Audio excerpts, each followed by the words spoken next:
أعوذ بالله من الشيطان الرجيم بسم الله الرحمن الرحيم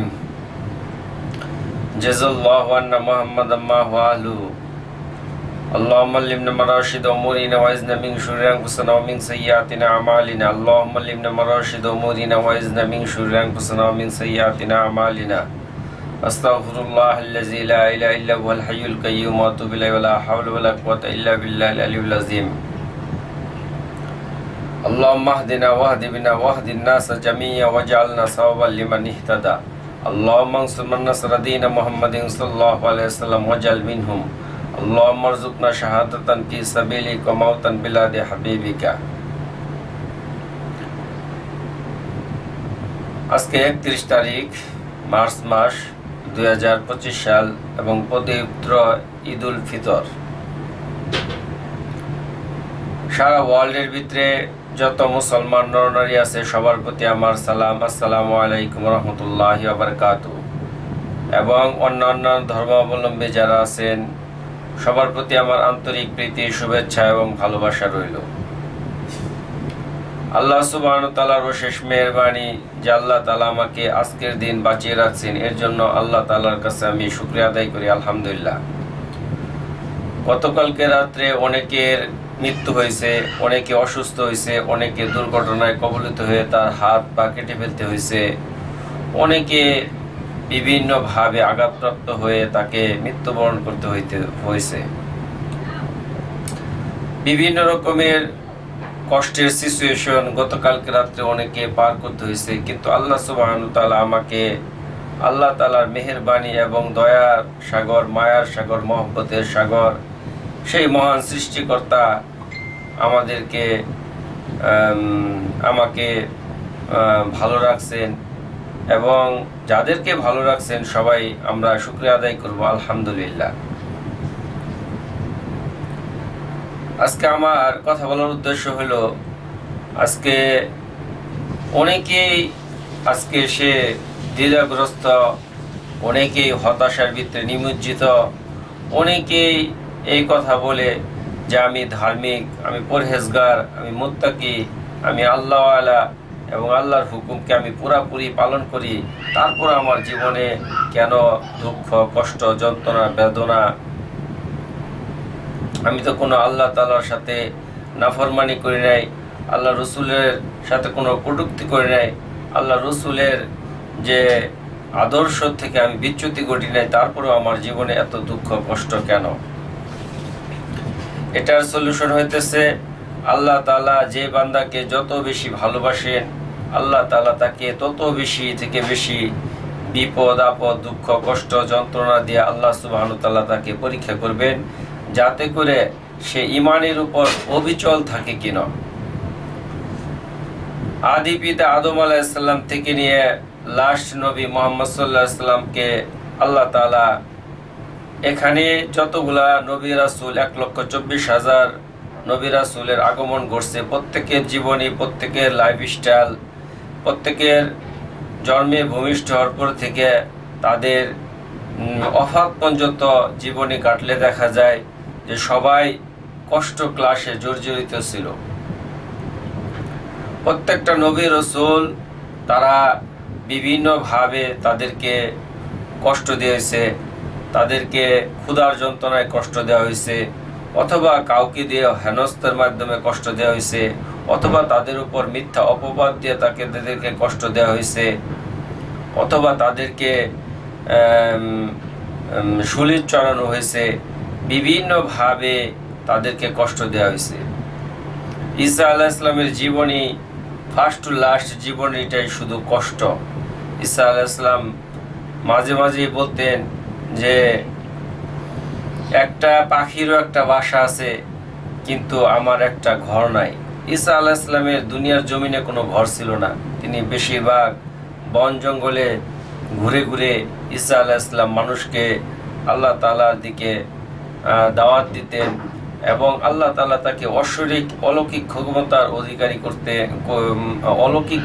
অধিকারী করে দিয়েছিলেন, যার ফলে তিনি কুষ্ঠ রোগীকে ভালো করতেন, অন্ধকে ভালো করতেন, বোবাকে কথা বলার মতন শক্তি আল্লাহ তাআলা দিয়েছিল।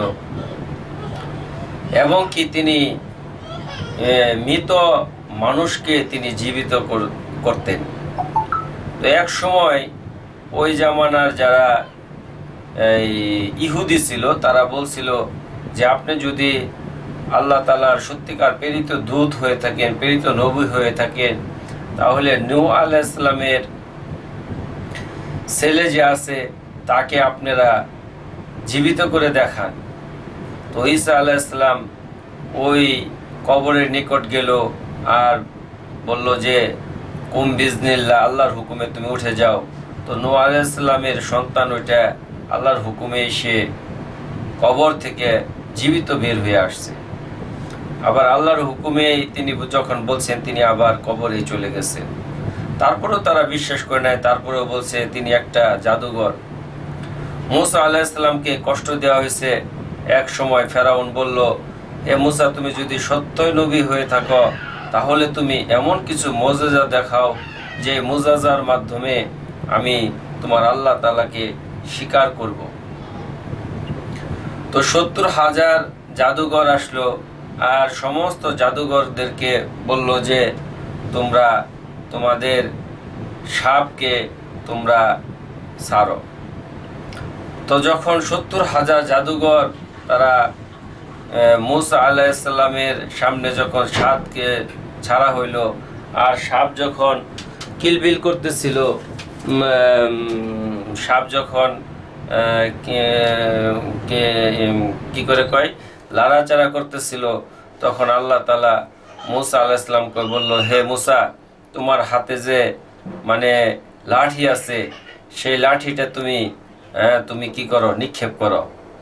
নিক্ষেপ করার সাথে সাথে সবানুন আজিম, এমন অজগর এক সাপ হয়েছে 70,000 জাদুঘরের সমস্ত সাপকে একবারে খেয়ে ফেলছে। তখন সমস্ত জাদুঘররা সেজদায় লুটে পড়ো আর তারা বলল, আমরা মূসা আলাইহিস সালামের রবের উপর ঈমান আনলাম। তো তারপরেও ফেরাউন এই কথাকে সে বিশ্বাস করলো না যে আল্লাহ তাআলা তাকে যে নবী করে পাঠাইছে, তারপরেও তাকে বিভিন্ন রকমের অপবাদ দেওয়া হইল, সে একটা বিশ্বের ভিত্তিতে চ্যাম্পিয়ন জাদুঘর। কিন্তু আল্লাহ তাআলা তাকে তো মুজিজা দিছে, সেটা হলো একটা লাঠি। সেই জন্য আমরা যে যত মুমিন হবে তার পরীক্ষাটাও ঠিক তেমন হার্ড হবে। আইয়ুব আলাইহিস সালামকে আল্লাহ সুবহানাহু ওয়া তাআলা বাদশাহী দিছিল, তার অনেক স্ত্রী ছিল, শত শত দাসদাসী ছিল।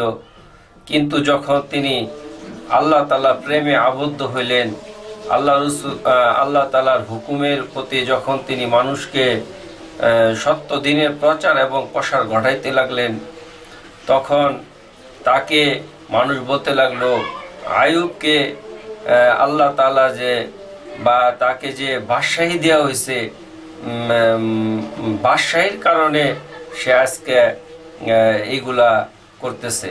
যদি বাদশাহী কেড়ে নেয়, সে আর তার সৃষ্টিকর্তা, সে আর তার মাবুদকে সে আর স্মরণ করবে না। তো আল্লাহ তাআলা তাকে এমন কঠিন পরীক্ষায় ফালাইলেন, তার কাছ থেকে আল্লাহ সুবহানাহু ওয়া তাআলা বাদশাহীকে ছিনাই নিলেন। এবং তার যখন বাদশাহী চলে গেল, তার স্ত্রী চলে গেল, তার পুত্র সন্তান, কন্যা সন্তান, তার মেয়ের জামাই, এভরিথিং A to Z সব কিছু চলে গেল। তার সমস্ত যে ভেড়ার পাল, দুম্বার পাল, সমস্ত কিছু এরকম যার যার মতে নিয়ে গেছে। তার যে ধনভাণ্ডার এগুলো নিয়ে গেছে। এক সময় নিঃস্ব হয়ে গেছে, সে একা হয়ে গেছে, আর শরীরের ভিতরে তার সারা শরীরের ভিতরে পোকা হয়ে গেছে। এমন ভাইরাস দ্বারা আল্লাহ তাআলা আক্রমণ করেছে, তার সমস্ত শরীর এরকমভাবে পোকায় খাওয়া শুরু করছে। তো তার বিবি রহিমা তাকে ছেড়ে যায় নাই, তার সেবা যত্ন যতটুকু পারছে। তখন মানে তিনি তারপরও তিনি ওই পর্যন্ত ছিলেন।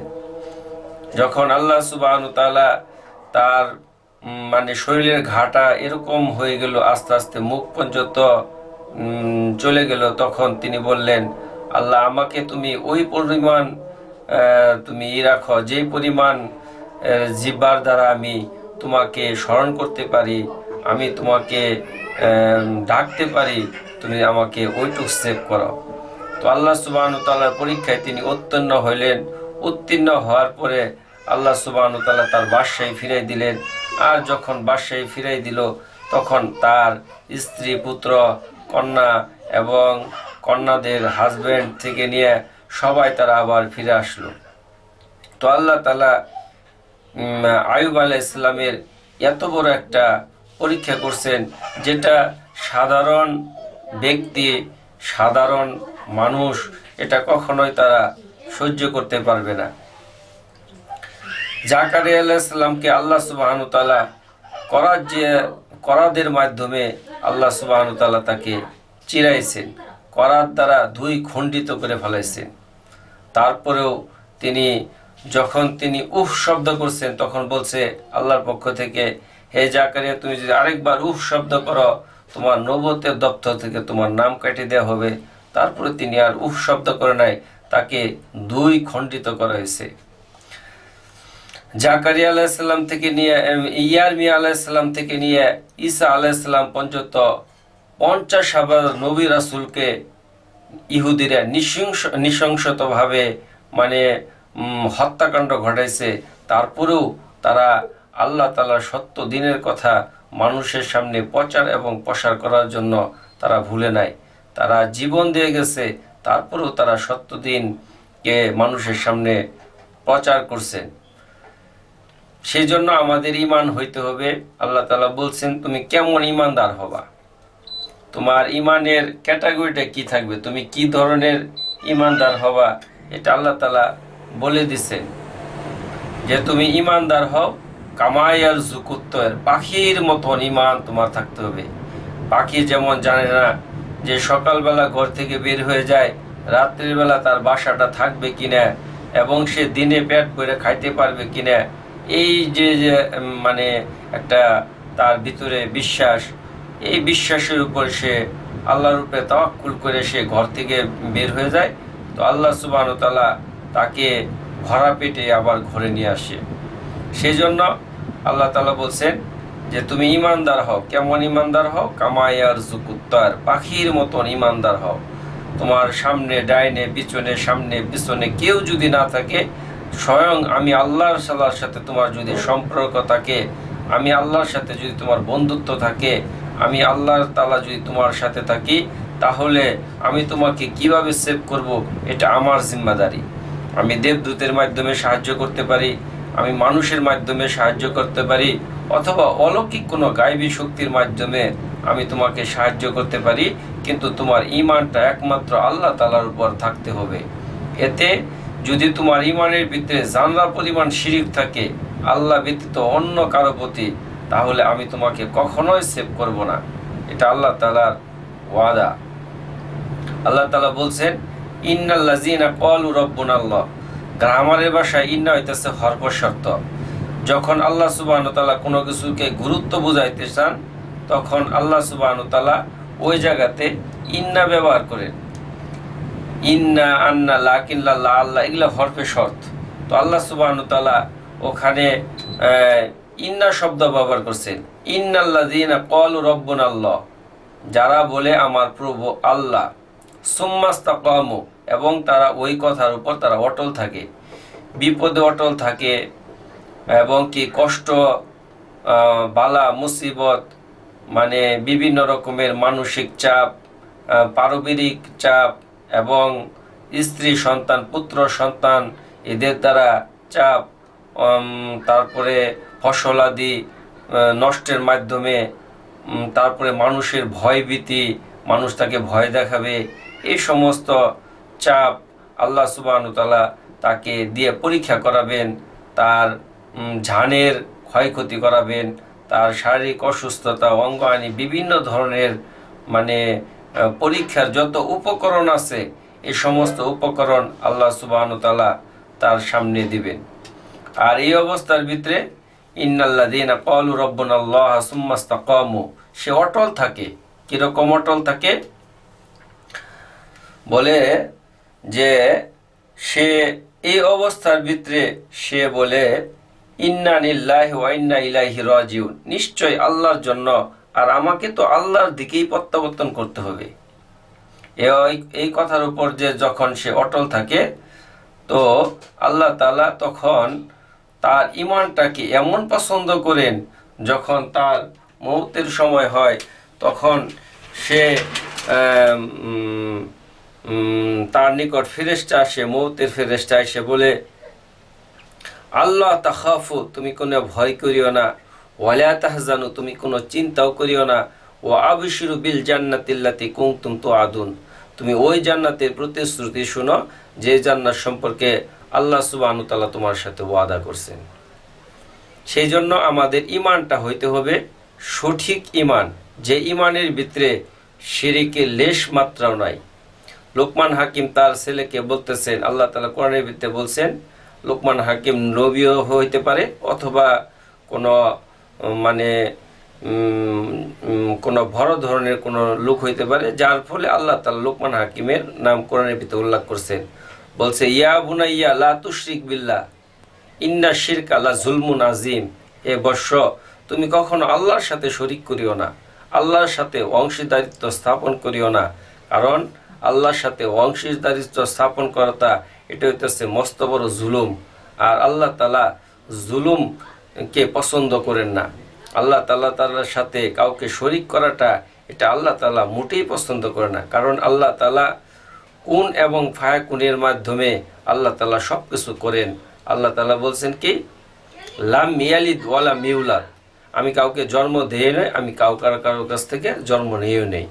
সেই জন্য আল্লাহ তাআলা অংশীদারিত্ব, আল্লাহ তাআলা কাউকে অংশীদারিত্ব আল্লাহর সাথে এটা আল্লাহ তাআলা মোটেই পছন্দ করেন না।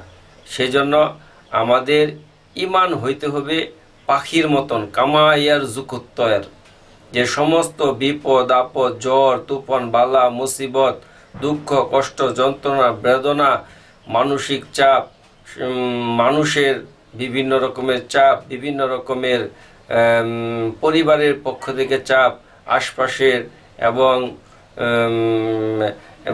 অনেক আল্লাহ প্রদত্ত অনেক কিছু আছে, যেমন ঘূর্ণিঝড়, ভূমিকম্প, জলোচ্ছ্বাস, সাইক্লোন, অভাব অনটন, এগুলা আসবে। আর এই অবস্থার ভিতরে সে হতাশ না হয়ে সে আল্লাহ তাআলার উপর পরিপূর্ণ বিশ্বাস রাখবে যে আল্লাহ তাআলাই আমার হেফাজতের জিম্মাদার। যখন আল্লাহ সুবহানাহু ওয়া তাআলা ইব্রাহিম আলাইহিস সালামকে বলল, হে ইব্রাহিম, তুমি ইসমাইল আলাইহিস সালামের কথা বলছে, তাদেরকে তুমি মরু প্রান্তে তাদেরকে তুমি রেখে আসো।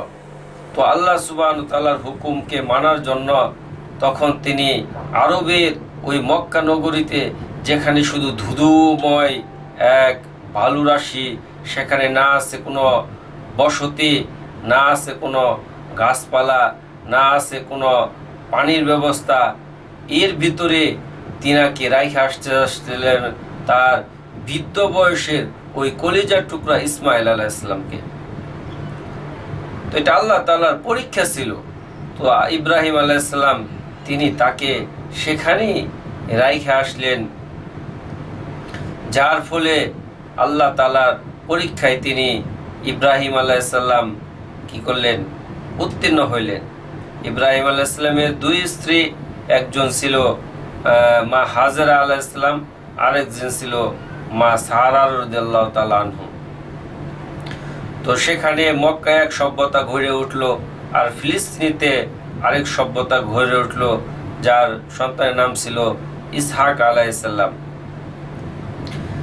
তো আমার কথা ওদিকে বলার উদ্দেশ্য না, আমার কথা হলো যে কত বড় চ্যালেঞ্জের ভিতরে আমরা আমাদের সন্তানরা কত রকমের কষ্ট দুঃখ যন্ত্রণা বেদনা দিলেও আমরা এই ধরনের মানে যে একটা মরুভূমির ভিতরে জনমানবহীন এক বসতির ভিতরে, যেখানে না আছে পানি, না আছে গাছপালা, যেখানে প্রচুর পরিমাণ প্রখর রোদ, সেখানে রাইখে আসতে আল্লাহ তাআলা যে হুকুম করছেন, তিনি আল্লাহ তাআলার হুকুমকে কার্পণ্যবোধ না করে সেখানে রেখে আসলেন।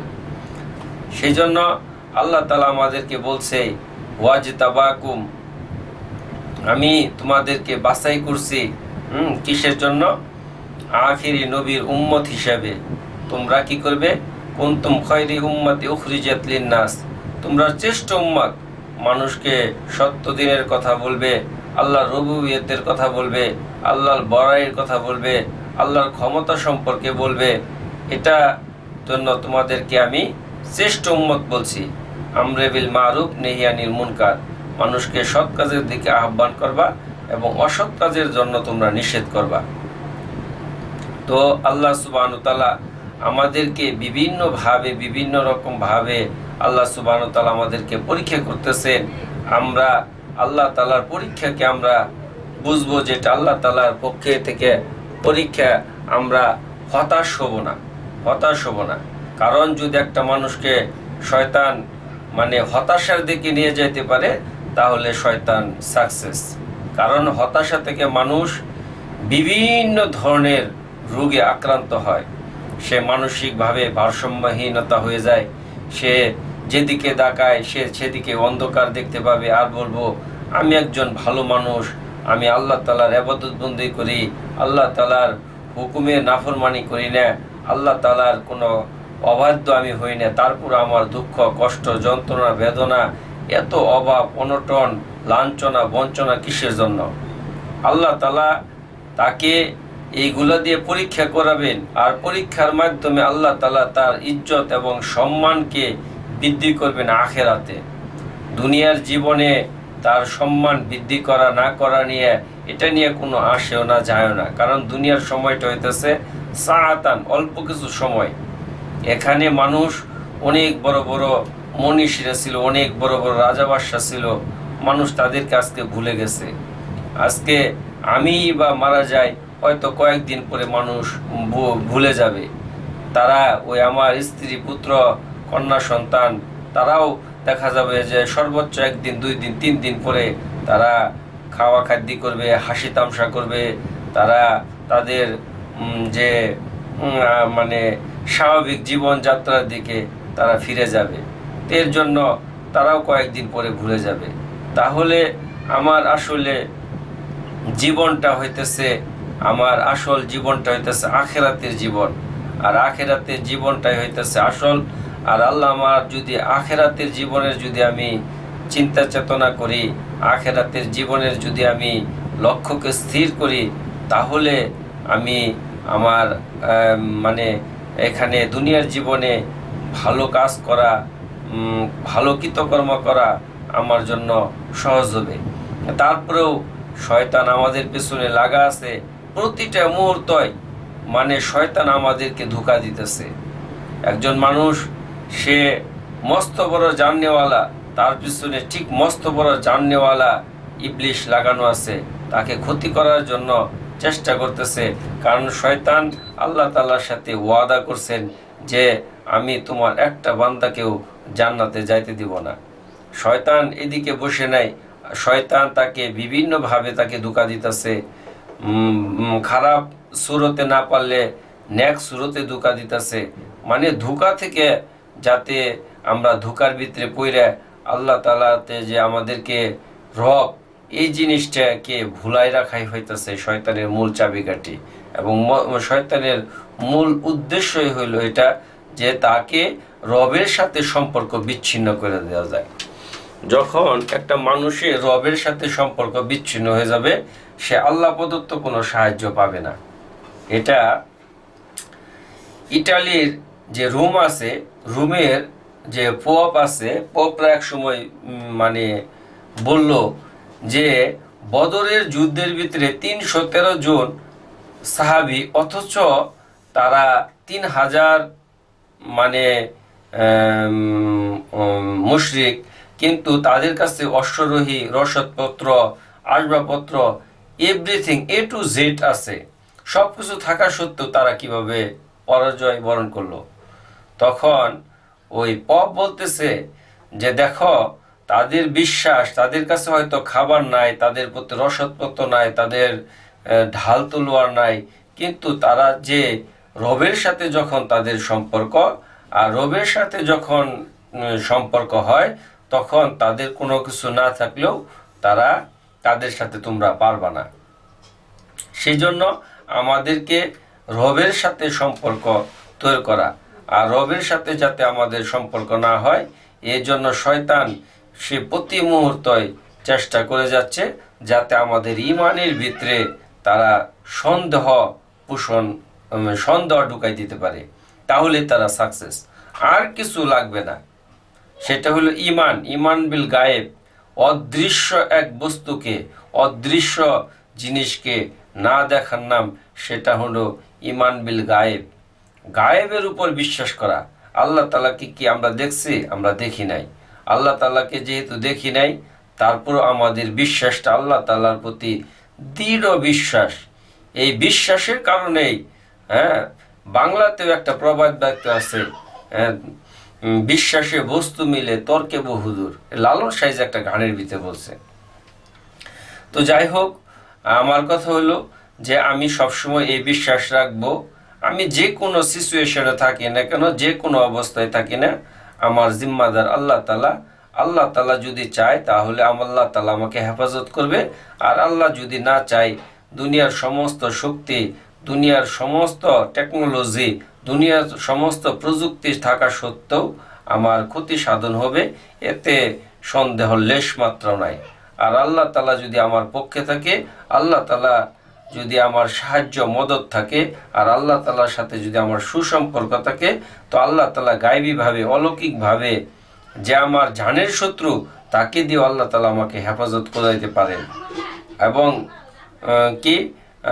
এমন দেবদূতের মতন আল্লাহ তাআলা আমাকে দিয়ে সাহায্য করাবেন, যেটা আমি কখনোই কল্পনা করতে পারি না। সেই জন্য আমাদেরকে সবসময় আল্লাহ তাআলার উপর পরিপূর্ণ তাওয়াক্কুল এবং ভরসা করেই আমাদেরকে চলতে হবে।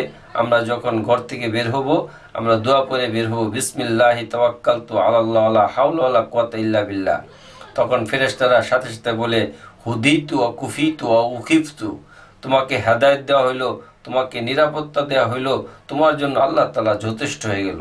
তো যাই হোক ভাই, আজকে পবিত্র ঈদ উল ফিতরের দিন, আমরা একে অপরের প্রতি ভ্রাতৃত্ববোধ বজায় রাখি, একে অপরের প্রতি শ্রদ্ধাশীল হই, একে অপরের প্রতি অত্যন্ত আন্তরিক হই, একে অপরের প্রতি সমস্ত অতীতের যে গ্লানি আছে এগুলো ভুলে গিয়ে সৌহার্দ্যপূর্ণ আচরণ করব। বাংলাদেশে আমরা বাস করি, বাংলাদেশ একটা মুসলিম কান্ট্রি।